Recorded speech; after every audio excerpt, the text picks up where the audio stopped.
नमस्कार, आप सभी का स्वागत करता हूं अपने YouTube चैनल सुरेंद्र सिंह बोरा में। साथियों, आप में से तमाम साथियों का मेरे पास कमेंट आ रहा है। छत्तीसगढ़ के अभ्यर्थियों का लगातार मेरे पास फोन आता है।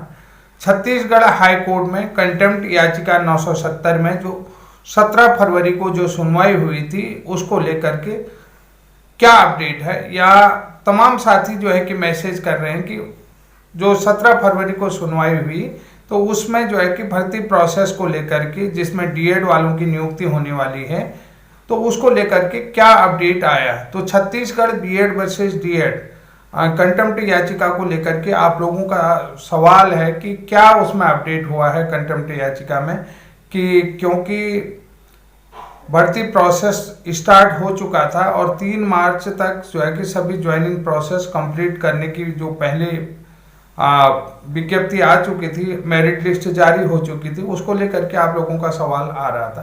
तो और जितने भी जो है कि बीएड बर्खास्त शिक्षक हैं वो शिक्षक साथी भी जानना चाहते हैं, क्योंकि अभी मैं आप लोगों को बता देता हूं छत्तीसगढ़ में निकाय चुनाव है और नगर पंचायत के चुनाव होने के कारण से वहां जो है कि आचार संहिता लगी हुई। 25 तारीख तक ये आचार संहिता रहेगी और उसके बाद ये आचार संहिता हट जाएगी। तो बाकी समायोजन को लेकर के मैंने जैसा कि वीडियो बनाया था कि समायोजन को लेकर के उनका क्या क्या चीज़ें चल रही हैं, सरकार के साथ किस तरीके की बैठकें हो रही हैं, ये तो अभी अपडेट नहीं है क्योंकि आचार संहिता हो रही है। तो सरकार के साथ बैठकें तो हो नहीं सकती हैं। इंडिविजुअली मंत्रियों से मिल रहे होंगे, मंत्रियों के जो जवाब आ रहे होंगे वो मैंने आपको वीडियो के माध्यम से बता दिया। बहुत सारी टीम मतलब कार्य कर चुकी है, जो टर्मिनेट टीचर्स हैं उनकी टीम काम कर रही है। इंडिविजुअली जो है कि मंत्रियों से मिल रहे होंगे, मंत्रियों के रुझान उनके पास आ रहे हैं, क्योंकि अभी संगठन में और उसके तरीके से नहीं मिल सकते आचार संहिता, और सरकार भी इस मामले में कोई डिसीजन नहीं ले सकती है। तो इसके अलावा देखिए बहुत सारे लोगों के जो हाई पावर कमेटी थी उसकी रिपोर्ट भी अभी नहीं आई, क्योंकि कायदे के अनुसार जिस तरीके से माननीय न्यायालय में जो है कि सुनवाइयाँ चल रही हैं, तो बीएड की तरफ से भी जो है कि हाई पावर कमेटी क्या कहती है, यानी कि जो हाई पावर कमेटी गठित की गई थी बिना हाई पावर कमेटी के रिपोर्ट के ही जो है कि भर्ती प्रोसेस तो चालू कर दिया। ठीक है, वो माननीय सर्वोच्च न्यायालय के डिसीजन के आधार पर जो है कि छत्तीसगढ़ हाईकोर्ट ने अपना डिसीजन रखा है, उसी के आधार पर डिसीजन दिया है, वो चीज़ ठीक है, उसका हम सम्मान करते हैं। लेकिन जो हाई पावर कमेटी थी उस हाई पावर कमेटी की भी रिपोर्ट आ जाती है तो एक और पारदर्शिता हो जाती है, इसमें और सारी चीज़ें स्पष्ट हो जाती हैं कि भाई हाई पावर कमेटी में बीएड के समायोजन को लेकर के ये चीज़ें निकल करके आ रही हैं और सरकार और अन्य चीज विभाग के बीच में क्या मध्यस्थता बन रही है, विभाग क्या चाहता है। क्योंकि देखिए हाई पावर कमेटी का रिपोर्ट का बाहर आने का मतलब यह है कि सरकार जो है कि ये टर्मिनेट टीचर के प्रति क्या सोच रही है और टर्मिनेट टीचर्स के लिए जो है कि आगे उनके भविष्य को लेकर के सरकार क्या सोचती है। दूसरी बात है कि समायोजन को लेकर के विभाग क्या सोचता है, और मतलब विभाग के पास समायोजन के लिए कोई ऐसे शिक्षकों के जितने भी टर्मिनेट शिक्षक हैं, आपको पता है 2895 लगभग, यानी कि 3000 शिक्षक को मान लो 2895 जो है कि टर्मिनेट शिक्षक है, उनके लिए जो है कि क्या डिपार्टमेंट के पास ऐसी व्यवस्थाएं हैं कि उनको एज ए समायोजित किया जा सकता है ऊपर 6 से 8, या नहीं किया जा सकता, उन्हें किसी अन्य जगह पर समायोजित किया जाता है या किसी अन्य डिपार्टमेंट में उनको समायोजित कर सकता है। ये जो है कि डिपार्टमेंट और सरकार के बीच मध्यस्थता बनती, तो उसको लेकर के अगर हाई पावर कमेटी की रिपोर्ट आ गई होती तो और इस चीज़ को स्पष्टता हो जाती, और यहाँ पर जो है कि डीएड के मैटर को भी बड़ी आसानी से देखा जाता और समझा जाता कि हाँ डीएड की भी नियुक्ति कंटिन्यू होगी और जितने जो 3000 बीएड के शिक्षक हैं वो भी शिक्षकों की चीज़ें जो है कि अपडेट हो चुकी है, उनके लिए भी समायोजन का रास्ता, मध्यस्थता का रास्ता निकल चुका है। तो ये अभी हाई पावर कमेटी की तो कोई रिपोर्ट आई नहीं है, और बीच में जो है कि यहाँ आचार संहिता भी लगी, और इस तरीके की बातें देखिए मैं एक चैनल में खुल के आकर के देखिए, मुझे किसी चीज़ का सबसे बड़ी चीज़ होता है कि देखो मैं इतना हाई लेवल का यूट्यूबर तो हूँ नहीं जो मुझे कुछ डर लगता, कुछ चीज़ें होती। देखिए छोटा मोटा एक चैनल पर आप लोगों के सामने मैं बात रखता हूँ, उस चैनल के माध्यम से वो आप ही लोगों के सपोर्ट से चलता है। आप लोग सपोर्ट नहीं करेंगे तो वो नहीं चलेगा। क्योंकि आप लोगों को जरूरत होती है बातें समझने की, सुनने की, आप ही लोगों की चीजें होती। देखिए अगर मैं इतना बड़ा होता, मैं कमा रहा होता, इस चीज से खा रहा होता, तो मुझे डर लगता कि हाँ ऐसा हो जाएगा। लेकिन मुझे यहाँ पर किसी चीज का कोई वो नहीं है कि जब चैनल मोनेटाइज होगा होगा, जब चैनल कमाई देगा तब देगा, वो बात की बात है। लेकिन अभी देखिए ना, अभी बहुत सारी चीजें हैं इस तरीके की। देख ले, मैं स्पष्ट आकर के बातें करता हूँ। बहुत सारे लोग मुझसे कहते हैं कि कितना कमा रहे हो, क्या खा रहे हो, लेकिन मैं देखिए निस्वार्थ भाव से आप लोगों के साथ आता हूँ, निस्वार्थ भाव से कि हाँ ये जो है कि गलत हो रहा है, ये सही हो रहा है, इसलिए जो है। बहुत सारे डीएड वाले साथी भी कहते हैं कि लेकिन डीएड वाले साथी क्या होता है कि अपनी बातें हम तक रखना नहीं चाहते हैं, तो इसलिए जो है कि हम उनके मैटर में ज्यादातर नहीं बोलते हैं। हाँ, आप लोगों को जिस दिन आवश्यकता पड़ेगी उस दिन मैं तैयार हूं, ऐसा नहीं कि नहीं हूं। तो कुल मिलाकर के कंटेम्प्ट याचिका में जो 17 फरवरी को सुनवाई हुई, उसको लेकर के थोड़ी सी बातें, इस सुनवाई में ये बातें स्पष्ट हो गई हैं कि सरकार चाहे तो डीएड वालों को फरवरी में ही नियुक्ति दे सकती है। बहुत सारी डिमांडें उठ रही थी डीएड वालों की तरफ से कि वो चाह रहे थे कि उन्हें फरवरी में ही नियुक्ति दी जाए। तो अब यहाँ पर इस सुनवाई में ये भी स्पष्ट हो गया कि सरकार चाहे तो डीएड वालों को फरवरी में ही नियुक्ति दे सकती है। इसमें विभाग और सरकार को कोई परेशानी भी नहीं होगी। जहां तक मैं जानता हूं कि इसमें विभाग और सरकार को कोई परेशानी नहीं। लेकिन यहाँ पर विभाग को थोड़ा सा हिला हवाली हो रही है। हिला हवाली क्यों हो रही?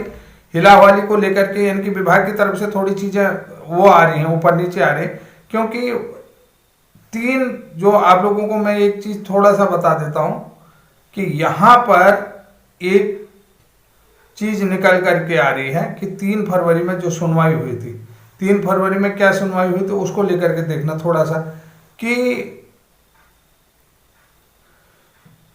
बीएड के साथ जिन अभ्यर्थियों के साथ डीएड की भी योग्यता है, यानी कि डिप्लोमा इन एजुकेशन की योग्यता है, उन अभ्यर्थियों की वजह से थोड़ी सी इनको परेशानी। क्योंकि पहले तो वो लोग अभ्यर्थी बीएड के आधार पर नियुक्ति पा चुके थे। उन्होंने एक जो 16-17 महीने जो भी नौकरी करे अपनी डीएड की डिग्री ओपन ही नहीं करी। अब जाकर के उन्होंने जो है कि डीएड, उनके पास डीएड भी है, तब जाकर के उन्होंने जो है कि माननीय न्यायालय में याचिका लगाई और वो याचिका एक्सेप्ट भी हुई है। उसी को लेकर के देखिए थोड़ा सा हिला वाली।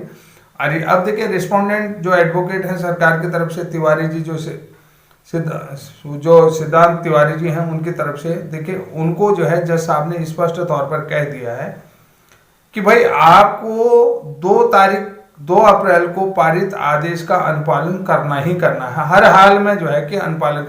क्योंकि ये जो आदेश आए ये माननीय सर्वोच्च न्यायालय के आधार पर आया है, तो इसलिए जो है कि आप 15 मार्च तक सारी भर्ती प्रक्रिया को यानी कि चयन प्रक्रिया को लेकर के रिपोर्ट प्रेषित करेंगे। 15 मार्च तक सारी रिपोर्ट जो है कि आप तैयार कर लें, यानी कि जो ज्वाइनिंग भर्ती प्रक्रिया है वो 15 मार्च तक आप कंप्लीट कर लें।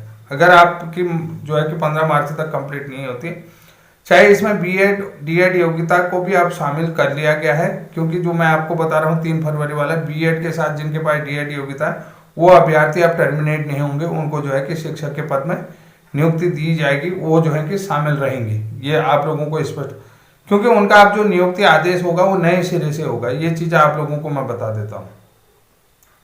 जो नियुक्ति का आदेश है वो डीएड के आधार पर नए सिरे से होगा। और साथ में जो है कि देखिए 900 पदों के बारे में भी जो 14 जनवरी को जो 900 से अधिक पद जो है कि रिक्त बचे हैं, आपको बता देता हूँ 900 से ज्यादा पद जो है कि बीएड डीएड की काउंसलिंग के रिक्त बचे थे, तो वहां पर जो है काउंसलिंग होनी थी। तो उसमें भी रिस्पोंडेंट को जवाब देना होगा और एफिडेविट भी देना होगा। क्योंकि अगली सुनवाई में 900 से ज्यादा रिक्त पदों पर सारी चीजें जो है कि जवाब फाइल करना होगा रिस्पोंडेंट को, तो ये एफिडेविट भी फाइल करना होगा। और आप लोगों को ये भी बता देता हूँ इस केस में जो अगली सुनवाई है वो 4 मार्च को है, और 4 मार्च को हर चीज का जवाब फाइल मिलना चाहिए माननीय न्यायालय में। और अभ्यर्थी चाहे जो भी अभ्यर्थी भर्ती प्रोसेस में शामिल हो रहे हैं कि अगर उनके साथ कहीं भी हो तो वो जो है कि न्यायालय के आदेश को लेकर के सरकार से स्पष्टीकरण भी ले सकते हैं कि हम भाई इस भर्ती प्रोसेस में शामिल होने हैं और हमारी ये मेरिट लिस्ट इसी तरीके से ये चीज़ है। अगर उनके साथ कोई भी ऊपर नीचे हो रहा है तो वो जो है कि कोर्ट के आदेश के आधार पर जो है कि विभाग से सरकार से स्पष्टीकरण भी ले सकते हैं, क्योंकि न्यायालय का आदेश है। अब यहाँ पर कोई दिक्कत तो है नहीं।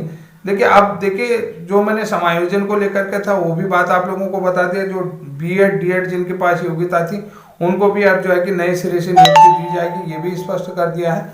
और सारी चीजें यानी कि जो सुनवाई है, भर्ती प्रोसेस है, वो 15 फरवरी यानी कि 15 मार्च से पहले पहले पूरी करके सारी चीजों का रिपोर्ट और एफिडेविट फाइल करके माननीय न्यायालय को बताना होगा रिस्पोंडेंट की तरफ से। तो ये सारी चीजें क्लियर निकल के आएंगी। जो कंटेम्प्ट याचिका 970 2024 की है, तो उसको लेकर के आप लोग छत्तीसगढ़ में जो मैटर बना हुआ उसको आराम से देख सकते हैं। उसका ऑर्डर कॉपी भी आ चुकी है, सारी चीजें आ गई। अब देखिए समायोजन को लेकर के क्या चीजें बन के आ रही हैं, तो जल्दी ही जैसे ही आचार संहिता खत्म होती है तो मैं बहुत अच्छी अपडेट आप लोगों को दूंगा। हालांकि जो अपडेट क्या चल रहा है वो सारी चीजें मुझे पता है, और क्या आगे हो रही है वो भी मैं वीडियो में 1 बाय 1 बताऊंगा। बहुत सारे साथी जो भी मुझे अभी तक जिन्होंने मेरा चैनल सब्सक्राइब नहीं किया है, तो उनसे निवेदन करता हूं कि प्लीज चैनल को सब्सक्राइब कर लें और बेल आइकन को हिट कर लें, कि आप लोगों का सहयोग भी मेरे लिए अमूल्य है, ताकि मैं अच्छे से अच्छे वीडियो आप लोगों को जितना। देखिए निरस्ता तो आदमी को निरस्ता ही रखती है, तो उसमें मन भी नहीं करता जब आप जो है कि एक से एक अच्छे धड़ाधड़ कमेंट देंगे, अच्छा इंटरटेनिंग कमेंट देंगे और अच्छा कमेंट देंगे, तो हमें भी सर्च करने में ज़्यादा अच्छी रहेगी, जानकारी लेने में। क्योंकि सभी राज्यों में लगभग हमारे कॉन्टैक्ट बने हुए हैं और हर राज्य से लगभग अभ्यर्थियों के हमारे पास फोन आते हैं, हमारी जो है कि कनेक्टिविटी वहाँ तक है। ये चीज़ आप लोगों को स्पष्ट करता हूँ। आज के लिए बस इतना ही, तब तक के लिए जय हिंद, जय उत्तराखंड।